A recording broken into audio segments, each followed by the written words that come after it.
Hi friends, welcome to நித்தம் நித்தம் சமையல். நம்ம இன்னைக்கு கல்யாண வீட்டு ஸ்டைல் கேசரி எப்படி பண்ணுறதுன்னு பார்க்கலாம். இதோட டேஸ்ட் ரொம்பவே சூப்பராக இருக்குங்க. இதை டக்குன்னு செஞ்சு முடிச்சிடலாம். கேசரி பண்ணுறதுக்கு ஒரு கடாயில் 1.5 டேபிள் ஸ்பூன் நெய் சேர்த்துக்கோங்க.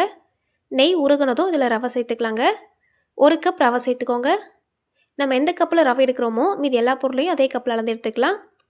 ரவை சேர்த்துட்ட அப்புறம் இதை நல்லா வறுத்து எடுத்துக்கலாம். ஸ்டவ்வை மீடியம் ஹீட்டில் வச்சுட்டு 5 நிமிஷம் நல்லா வறுத்து எடுத்துக்கோங்க. வறுக்கும்போது ரவை கரைஞ்சிடாமல் பார்த்துக்கோங்க. ரவையை கைவிடாமல் நல்லா வறுத்துட்டே இருங்க. அப்போ தான் நல்லா வறுப்பட்டு வரும். இந்தளவுக்கு ரவை வறுப்பட்டதும் ஸ்டவ் ஆஃப் பண்ணிடலாங்க. ஸ்டவ் ஆஃப் பண்ணிவிட்டு இது ஒரு பிளேட்டுக்கு மாற்றிக்கலாம். இப்போது அதே கடாயில் 2.5 கப் தண்ணி சேர்த்துக்கலாங்க. நம்ம எந்த கப்பில் ரவை எடுத்தோமோ அதே கப்பில் 2.5 கப் தண்ணி சேர்த்துக்கோங்க. சேர்த்துட்டு தண்ணியை நல்லா சூடு பண்ணிக்கலாம். தண்ணி சூடானதும் நம்ம இதில் பால் சேர்த்துக்கலாங்க. இதில் நான் ஏற்கனவே காய்ச்சின பால் சேர்த்துருக்கேன். இந்த பாலில் தண்ணி எதுவுமே சேர்க்கலை. தண்ணி சேர்க்காமல் காய வச்ச பால் தான் சேர்த்துருக்கேன். இப்போ பால் நல்லா சூடானதும் இதில் கேசரி பவுடர் சேர்த்துக்கலாம். சேர்த்துட்டு இதை நல்லா கலந்து விட்டுக்கலாம்.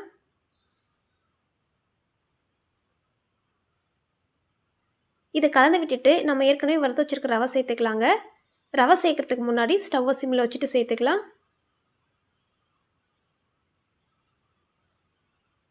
ரவையை சேர்த்ததுமே இதை நல்லா மிக்ஸ் பண்ணி விட்டுக்கலாங்க. நல்லா இதை கிண்டிகிட்டே இருங்க. ரவை வெந்து நல்லா இது கெட்டியாகிட்டு வரும். அது வரைக்கும் கிண்டிகிட்டே இருக்கலாம்.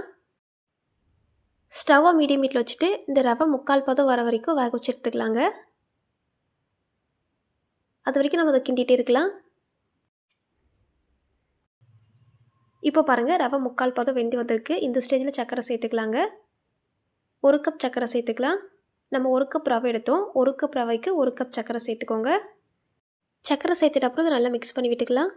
நம்ம சர்க்கரை சேர்த்ததுமே இந்த கேசரி நல்லா இலகி வருங்க. இது நல்லா கிண்டிகிட்டே இருக்கலாம். பாருங்கள், நல்லா இலகி வந்திருக்கு.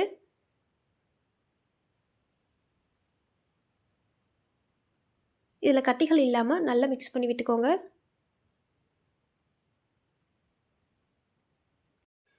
இந்த ஸ்டேஜில் 1 ஸ்பூன் நெய் சேர்த்துக்கலாம்.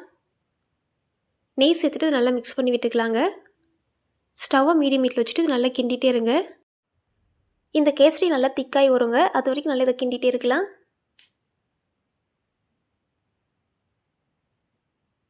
நம்ம இதில் பால் சேர்த்து செய்கிறதுனால இந்த கேசரி நல்லா டேஸ்ட்டாக இருக்குங்க. இந்த கேசரி பண்ணுறதுக்கு 1 கப் ரவைக்கு நீங்கள் எந்த கப் எடுத்தீங்களோ அதே கப்பில் 1 கப் ரவைக்கு 1 கப் சர்க்கரை சேர்த்துக்கோங்க. அதே கப்பில் 2.5 கப் தண்ணி 1 கப் பால் சேர்த்துக்கலாம். உங்களுக்கு பால் வேணான்னா நீங்கள் 3 கப் தண்ணி சேர்த்துக்கோங்க. தண்ணியோட அளவு கம்மி பண்ணிடாதீங்க. தண்ணியோட அளவு கம்மி பண்ணிட்டீங்கன்னா ரவை வேகாத மாதிரி இருக்கும். இந்த ஸ்டேஜில் ஏற்கனவே நெய்யில் எடுத்து வச்சுருக்க திராட்சை முந்திரி சேர்த்துக்கலாங்க.